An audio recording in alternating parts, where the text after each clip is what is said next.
Oxente, minha gente, tudo em paz por aí? Hoje o papo é dos bons. Vamos falar de um negócio que tá dando o que falar por aí. O filósofo Luiz Felipe Pondé, cabra sabido, não reconhece o Olavo de Carvalho, que foi um cabra sabido também, como filósofo. Ele não reconhece ele como filósofo. Eita, será que isso rende um bom debate, hein? Tô doido pra saber a tua opinião aqui nos comentários, viu? Então já vai deixando aquele comentário arretado aqui embaixo, aperta o dedo no like, compartilha esse vídeo com o povo todo e se inscreva aqui no canal para você não perder nadinha, tá certo? E mais, vai maratonando nosso conteúdo de ciência aqui, minha gente, que tá só o filé.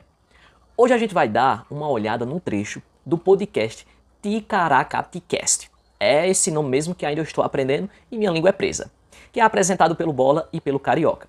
Os créditos do canal vão estar aqui abaixo, viu? Aí vocês podem assistir a entrevista completa, que tá bem boa, galera.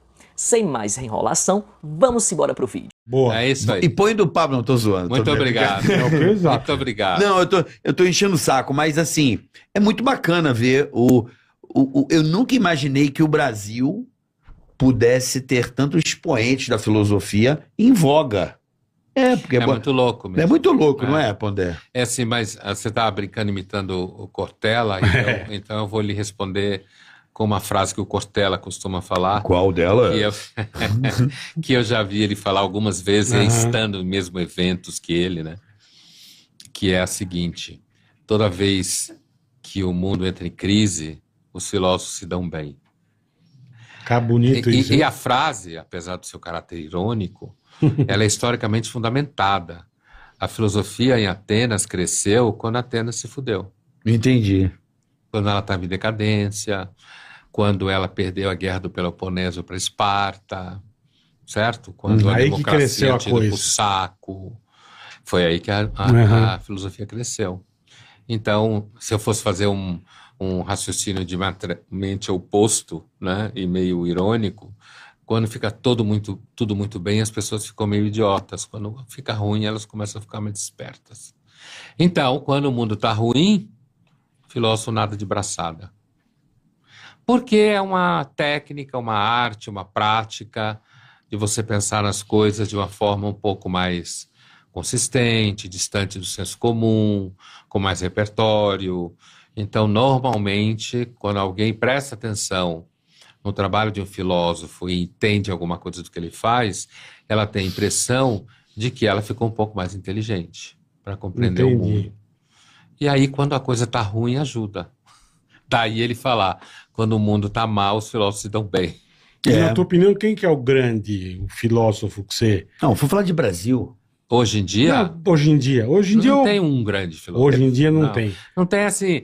Na verdade, quando você trabalha com filosofia há muito tempo, profissionalmente, não tem essa coisa de o grande filósofo. Não existe isso. Olavo Eu de achei- Carvalho, você eu achei considera um que tivesse. filósofo? Não exatamente.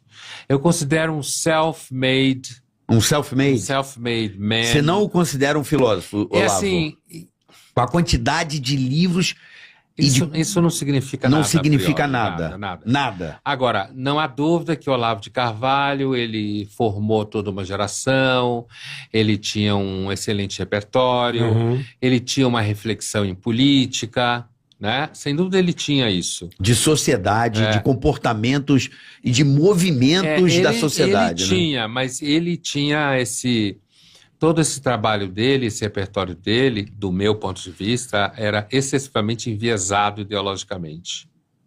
Assim como se eu fosse um intelectual que só pensasse a partir do Marx. Eu também ia ser enviesado Que eu ideologicamente. basicamente posso lhe afirmar categoricamente um dos motivos em que eu tinha um interesse por filosofia, mas quando me deparei com a academia, só se falava desse cara, eu enchi o saco, cara. Não, a academia tem vários problemas. Porra, eu Aliás, falei, cara, eu não quero saber desse cara aí, velho. Já cansei dele. Todo dia parece uma missa essa porra. Uma das coisas que o Olavo de Carvalho prestou ao país, a alguns jovens, foi a possibilidade de conhecer outras bibliografias. Isso. Né? Ele, de fato, fez esse serviço de abrir espaço para outras bibliografias diferentes do que tinha na universidade. Ele também apontou o fato que a universidade tinha muita mazela, muita política interna, o que de fato é óbvio, Sim, qualquer pessoa sim. que é dentro da universidade conhece isso. Agora, eu tenho a impressão, a opinião de alguém que nunca seguiu o Olavo, eu li só o livro dele, Imbecil Coletivo e Jardim das Aflições, que são livros dos anos 80, pelo menos eu cheguei até eles no começo dos anos 90, final dos anos 80, alguma coisa assim. Então eu não sou, estou longe Mas de... ele era encarado como um filósofo. Ele era. Depois da política, dessa coisa do Brasil, de jogar o cara pra. Como é que é o que falam que ele é? Que é terraplanista. Terraplanista. Eu não sei se Começaram ele a zoar o cara. Eu pô. não sei se ele é terraplanista. Então. E eu nunca vi ele dizer isso. Mas, Sim. assim, a impressão que eu tenho é que o Olavo, ele era um self-made intelectual, né? Que não fez carreira acadêmica mainstream, ele não se diplomou, não fez mestrado, não seguiu a carreira, o código. Tradicional. O código, né? Agora, a impressão que eu tenho é que, à medida que ele foi ficando muito popular e muito militante, do meu ponto de vista, Claro. ele foi, assim, uma linguagem muito ruim. Chula, né? Uns embates, assim, Baixos. quase paranoicos, sabe? E muitas pessoas que se tornaram muito seguidoras dele ficaram muito paranoicos. Então, por exemplo, dizer que no Brasil seria impossível você ter construído um pensamento que não fosse de esquerda sem o Olavo é uma mentira. É uma mentira isso. Isso não significa que o Olavo não tenha formado pessoas com pensamento não de esquerda. Ele formou.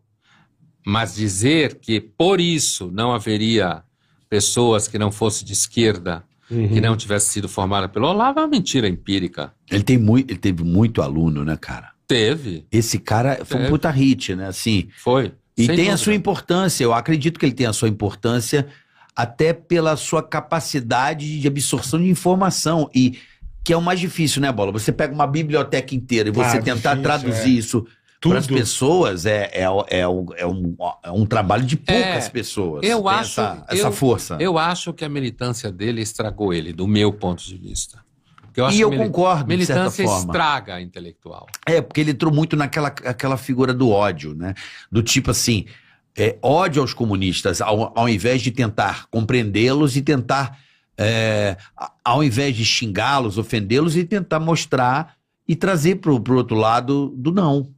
Porque né? você Pelo convencimento e não Sim, pelo sim. ataque. Ele Porque eu ficou acho que toda muito- vez que você ataca, você ele ficou estimula muito o outro bravo, lado mais, né? Veja, a crescer. Você tem intelectuais no Brasil, estou lembrando de dois nomes aqui, entre outros. Por exemplo, o José Guilherme Melchior, né? Que era um intelectual, embaixador, né, de carreira intelectual, escreveu muitos livros importantes no Brasil, que claramente não era um intelectual de esquerda, apesar que conhecia muito bem Marx e tudo mais. E não era assim. Não ficava xingando todo mundo, mandando tomar no cu, não sei o quê, sabe? Os bosta. Não entrou nessa Seara. linguagem Nessa extremamente agressiva, violenta. Quer ver outro? Um jornalista, Paulo Francis. Esse Paulo cara Francis. aí. Paulo Francis era um grande jornalista, muito acima da média de jornalista, com um repertório infinitamente maior do que a maioria dos jornalistas, que hoje, inclusive, muitos tendem a ter um repertório muito pobre, muito ideologizado, assim, uma coisa muito fraca, muito polarizada. O Paulo Francis era um monstro no ambiente do jornalismo, né? Em termos de repertório, de opiniões duras, marcantes, e não precisou Com degenerar. ironia, né? Às vezes com O ironia. Paulo Francis tinha uma ironia maravilhosa. A ironia, pra né? mim, eu acho que é a grande classe que o cara tem de poder atacar de uma forma sutil. né? E hoje a ironia é super atacada justamente pelo juridicamente correto, né? Tem juridicamente correto também? É uma expressão que eu uso. Juridicamente correto. Mas que é o boa. politicamente correto que tem a benção de um É o juiz. Para juridicamente tirar seu correto. dinheiro, seu patrimônio, pôr você na cadeia, tomar seu passaporte, condenar você ao silêncio obsequioso.